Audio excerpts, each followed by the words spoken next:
Hello students, last class तक हमने preparation of colloidal solution की बात की थी और इस चैप्टर को आगे बढ़ाते हुए बात करेंगे purification of colloidal solution. Actual में हमको कोलाइडल सॉल्यूशन को प्योरिफिकेशन करने की जरूरत क्यों पड़ी, उसको प्योर करने की जरूरत क्यों पड़ी, उसकी बात करते हैं। जब देखो आप किसी भी कोलाइडल सॉल्यूशन को फॉर्मेशन करने के लिए, लायोफिलिक कोलाइडल सॉल्यूशन का फॉर्मेशन करने के लिए उसमें एक सूटेबल इलेक्ट्रोलाइट मिक्स करते हो और उस इलेक्ट्रोलाइट के साथ कुछ अगर इम्प्योरिटी जाके मिक्स हो जाती हैं तो भाई क्या होगा, कोलाइडल सॉल्यूशन में इम्प्योरिटीज आ जाएंगी। या फिर अगर इलेक्ट्रोलाइट अगर आप जो सूटेबल अमाउंट है उसमें मिक्स कर रहे हो तो क्या होगा, लायोफिलिक कोलाइडल सॉल्यूशन की स्टेबिलिटी बढ़ जाएगी। लेकिन अगर आप इलेक्ट्रोलाइट को ज्यादा अमाउंट में मिक्स कर देते हो तो ये क्या करेगा, पूरी तरह से कोलाइडल पार्टिकल्स के चार्ज को न्यूट्रलाइज कर देगा, कोलाइडल सॉल्यूशन को खराब कर देगा। इसलिए ये जो हमारा एक्सिस में आपका इलेक्ट्रोलाइट हो सकता है या फिर आपने इलेक्ट्रोलाइट के साथ कुछ इम्प्योरिटीज डाली होंगी, उनकी वजह से ये कोलाइडल सॉल्यूशन में क्या आ जाता है, इम्प्योरिटीज आ जाती है भाई। उनको रिमूव करने का जो प्रोसेस होगा उनकी हम बात करेंगे और यहाँ पर उनके रिमूव करने के यहाँ पर 3 प्रोसेस पढ़ने वाले हैं। First is dialysis process, second is electrodialysis,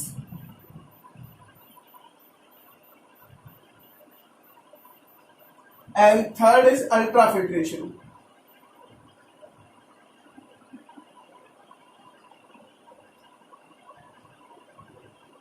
one by one हम इन तीनों की स्टडी करेंगे।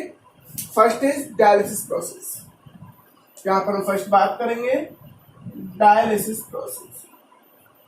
एक्चुअल में डायलिसिस प्रोसेस से होता क्या है वो हम समझने की कोशिश करेंगे।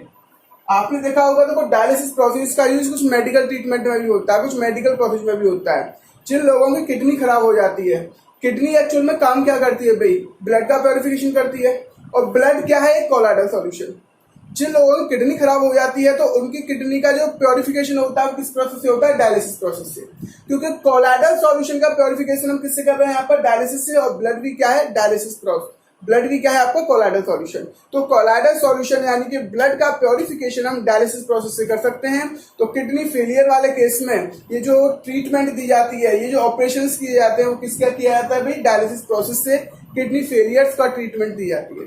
अब हम देखते हैं किस तरह से डायलिसिस प्रोसेस से कोलाइडल सॉल्यूशन को प्योरीफाई किया जाता है। यानी कि डायलिसिस प्रोसेस है क्या, इट इज द यानी कि हम कह सकते हैं it is the process of purification, यानी कि it is process of remove dissolving impurities. It is the process of remove dissolving impurities. यानी कि कोलाइडल सॉल्यूशन में तो डिसॉल्विंग इम्प्योरिटीज होंगी। ये डिसॉल्विंग इम्प्योरिटीज किसकी हो सकती है भाई, आपकी इलेक्ट्रोलाइट हो सकता है या कुछ साल्ट हो सकते हैं या फिर कुछ इम्प्योरिटीज भी हो सकती हैं from colloidal solution through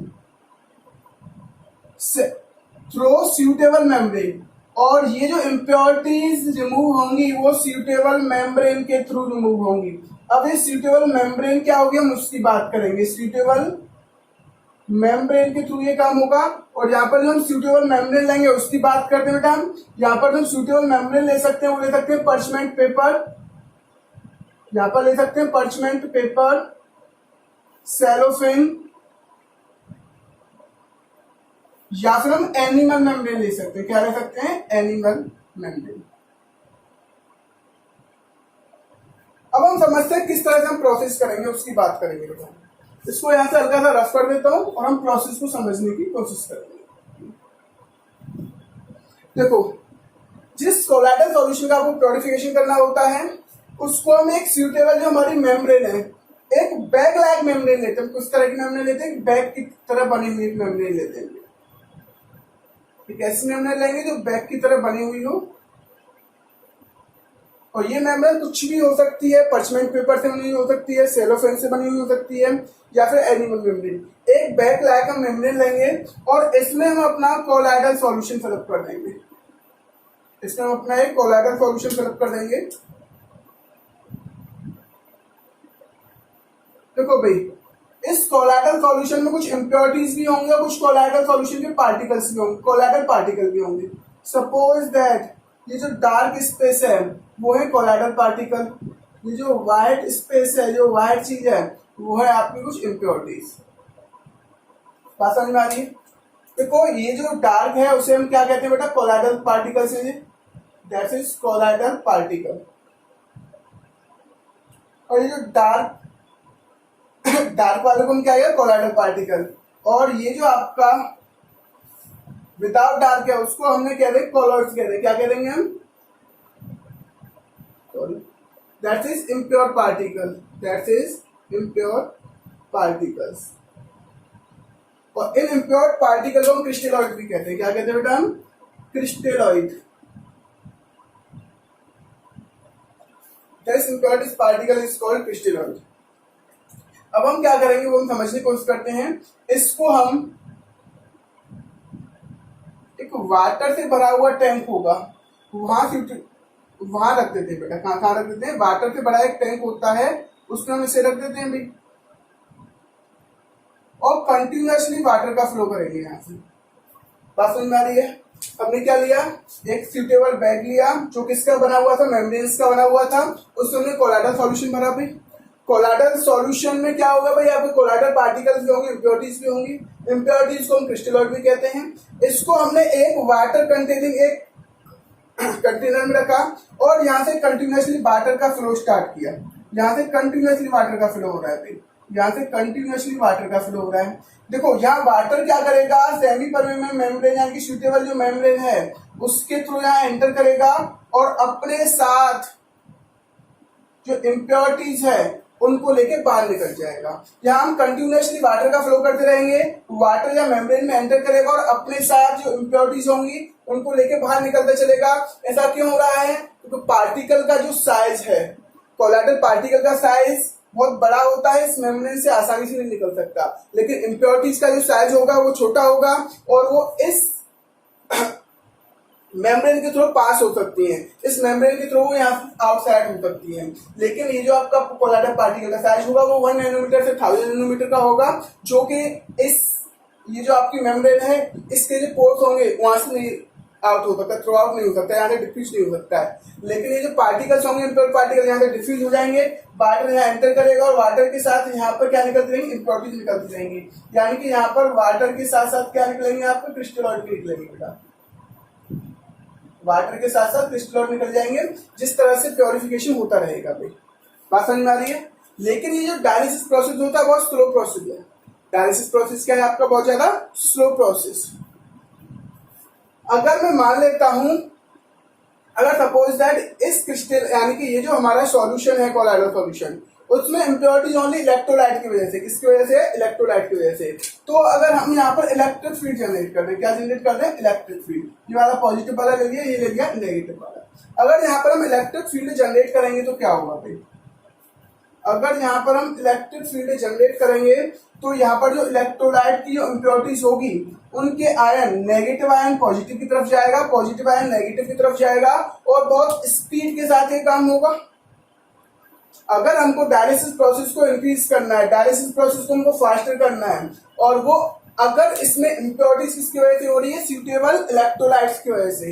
electrolyte क्या करेगा भाई, यहाँ पर हमने इलेक्ट्रिक फील्ड जनरेट कर दिया है, जो इलेक्ट्रोलाइट का नेगेटिव पार्ट होगा वो पॉजिटिव की तरफ जाएगा, जो पॉजिटिव पार्ट होगा नेगेटिव की तरफ जाएगा और ये डायलिसिस प्रोसेस क्या हो जाएगी, बहुत फास्ट हो जाएगी। और इस डायलिसिस प्रोसेस को फास्ट होने के हुए क्या कहेंगे यहाँ पर, इलेक्ट्रोडायलिसिस प्रोसेस। यानी कि आपने इलेक्ट्रिसिटी की हेल्प से डायलिसिस प्रोसेस कराई है, तो that is called electrodialysis process. तो यहाँ पर आपकी टू प्रोसेस कंप्लीट हो चुकी है, एक डायलिसिस और second is electrodialysis process. I hope आपको ये चीज यहाँ तक बिल्कुल समझ में आ गई होगी। अगर आप इलेक्ट्रिक फील्ड कनेक्ट करोगे तो दैट इज इलेक्ट्रोडायलिसिस प्रोसेस, और अगर सिंपल वो काम हो रहा है तो दैट डायलिसिस प्रोसेस। लेकिन डायलिसिस प्रोसेस क्या होता है, बहुत स्लो प्रोसेस होता है। इसकी स्पीड को बढ़ाने के लिए अगर हम यहाँ पर इलेक्ट्रिक फील्ड लगा रहे हैं तो that is electrodialysis process. I hope आपको ये दोनों प्रोसेस आसानी समझ में आ गए होंगे। अब हम थर्ड टाइप के प्रोसेस की बात करते हैं, अल्ट्राफिल्ट्रेशन।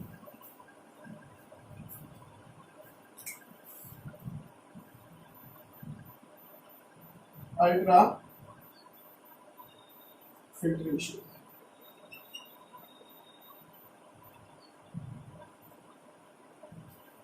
सॉरी,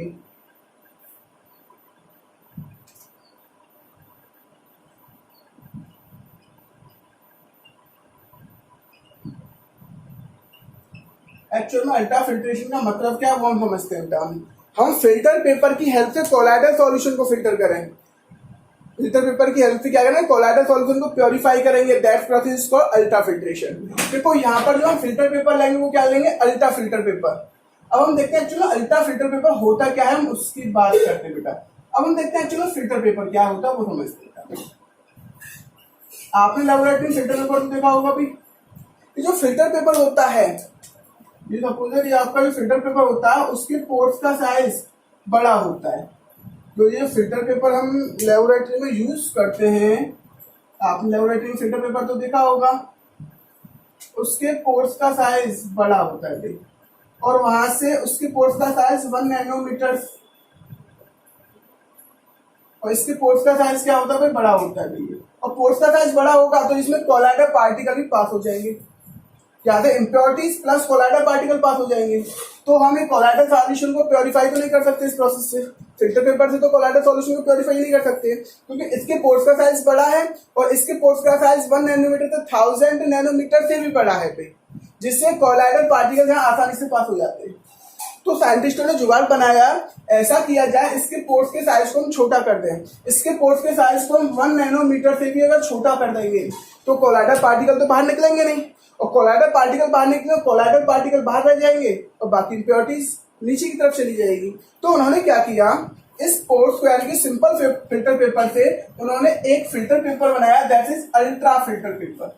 बात समझ में आ रही है? फिल्टर पेपर से क्या बनाया, अल्ट्रा फिल्टर पेपर, जिसकी हेल्प से उन्होंने क्या किया, उसको प्योरीफाई किया। उसकी हेल्प से, अल्ट्रा फिल्टर पेपर की हेल्प से उन्होंने उसको फिल्टर किया, जिससे कोलाइडल सॉल्यूशन क्या रहेगा, ऊपर की तरफ रह गया और बाकी क्या हो गया, नीचे की तरफ इंप्योरिटीज निकल गई।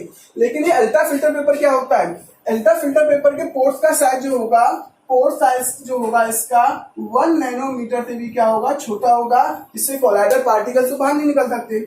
अब उन्होंने फिल्टर पेपर से अल्ट्रा फिल्टर पेपर बनाने का क्या जुगाड़ होना है वो हम समझते हैं। उन्होंने क्या किया, फिल्टर पेपर को पहले किसमें डिप किया, जिलेटिन में डिप किया।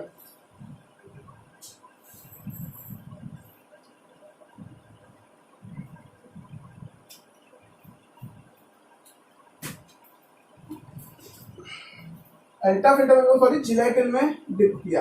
एक्चुअली में जिलेटिन में डिप किया तो ये क्या होगा वो हम समझते हैं। तो यहाँ पर आके जिलेटिन के पार्टिकल जो होंगे वहां पर आके चिपक जाएंगे, इस होल को क्या कर देंगे, और भी छोटा कर देंगे। जिलेटिन क्या करेगा, यहाँ पर आके पोर्स में आके चिपक जाएगा, एक्यूमुलेट हो जाएगा, और इस पोर्स के साइज को भी क्या कर देंगे, और छोटा कर देंगे, और इतना छोटा कर देंगे जिससे कोलाइडल सॉल्यूशन के पार्टिकल यहाँ से पास थ्रू नहीं हो सके भाई, यानी कि जिसके पार्टिकल यानी कि जिसके पोर्स का साइज 1 नैनोमीटर से भी छोटा हो जाए। अब यहाँ पर जिलेटिन में इसको डिप किया तो जिलेटिन यहाँ पे आके एक्यूमुलेट हो गया, चिपक गया। या फिर इसकी जगह हम एल्कोहल के साथ एल्कोहल ले लें या ईथर ले लें, उसके साथ हम नाइट्रोसेलुलोज का भी यूज कर सकते हैं, इसका यूज कर सकते हैं, नाइट्रोसेलुलोज का भी हम यूज कर सकते हैं। या फिर आप देखो इस फिल्टर पेपर को जिलेटिन में डिप कर दो तो ये पोर्स क्या होंगे आपके, ये जिलेटिन होगा वो पोर्स पर आके एक्यूमुलेट हो जाएगा और इसके पोर्स का साइज 1 नैनोमीटर से छोटा हो जाएगा, जिससे वो अल्ट्रा फिल्टर पेपर बन जाएगा। या फिर आप जिलेटिन की जगह एल्कोहल में डिप करो और उसके बाद नाइट्रोसेलुलोज में डिप करोगे तो यहाँ पर नाइट्रोसेलुलोज के पार्टिकल्स यहाँ पर आके एक्यूमुलेट हो जाएंगे और इसके पोर्स के साइज को छोटा कर देंगे। लेकिन अब भी एक खतरा होता है, क्योंकि ये पोर्स का यानी कि जो चिपका हुआ जिलेटिन है वो यहाँ से निकल ना जाए। उसके लिए उन्होंने क्या किया, इस वाले फिल्टर पेपर को, अब ये जिलेटिन से चिपका हुआ फिल्टर पेपर है उसको फॉर्मेल्डिहाइड से पास किया, उसको फिर दोबारा से फॉर्मेल्डिहाइड में डिप किया। अब ये जो फॉर्मेल्डिहाइड क्या काम करेगा वो हम समझते हैं। ये जो फॉर्मेल्डिहाइड होगा, ये जो आपका जिलेटिन एक्यूमुलेट हुआ है उसको थोड़ा सा हार्ड कर देगा, क्योंकि वो इजीली यहाँ पर अगर वाटर का फ्लो हो तो ये जिलेटिन निकले ना, ये जिलेटिन जो है वो वहीं की यहीं चुपकी रहे। उसके लिए हम किससे पास करते हैं, फॉर्मेल्डिहाइड से। फॉर्मेल्डिहाइड क्या करेगा, उसको यहाँ से निकलने नहीं देगा, उसको क्या कर देगा, हार्ड कर देगा। और ये जो पेपर बनके तैयार होगा that is ultra filter paper. I hope आपको अल्ट्रा फिल्टर पेपर बनाने का प्रोसेस समझ में आ गया होगा। अब हम क्या करते हैं, देखो आपने लेबोरेटरी में देखा होगा, हमने एक बीकर ले लिया सपोज दैट, और बीकर में हमने क्या लिया बेटा, एक फनल लगा दिया। तब एक कंटेनर लिया, वहां क्या लगा दिया, फनल। और फनल के ऊपर हमने क्या लगा दिया, फिल्टर पेपर भी लगा दिया। कौन सी क्या लगा दिया, फिल्टर पेपर। आपने फिल्टर पेपर लगाया हुआ कौन की टाइप में, उसको इस तरह सेटअप करके जो फिल्टर पेपर में लगाते हैं भी, इसके ऊपर क्या लगा दिया हमने, अल्ट्रा फिल्टर पेपर लगा दिया। आपने क्या लगा दिया, अल्ट्रा फिल्टर पेपर। अब आप क्या करोगे वो हम समझने की कोशिश करते हैं भाई। अब आप ये जो आपका कोलाइडल सॉल्यूशन, जो इंटर कोलाइडल सॉल्यूशन है, ये जो आपके पास सॉल्यूशन है उसको आपने यहां पर डाला, तो ड्रॉप बाय ड्रॉप इस filter, sorry drop by drop इस फिल्टर पेपर से इम्प्योरिटीज प्लस वाटर निकलता रहा, यानी कि डीएम डिस्पर्जन मीडियम भी यहाँ से निकलेगा, यानी कि वाटर होगा तो डिस्पर्जन मीडियम भी यहाँ से निकलेगा भाई। तो यहाँ पर धीरे धीरे से इम्प्योरिटीज प्लस वाटर होगा तो वो भी यहाँ से निकलता रहेगा। ऊपर क्या रह जाएंगे, कोलाइडल पार्टिकल्स, क्योंकि उनके पोर्स का यानी कि उनका साइज क्या होगा, 1 नैनोमीटर से 1000 नैनोमीटर होगा, वो यहाँ से थ्रू आउट नहीं हो सकते।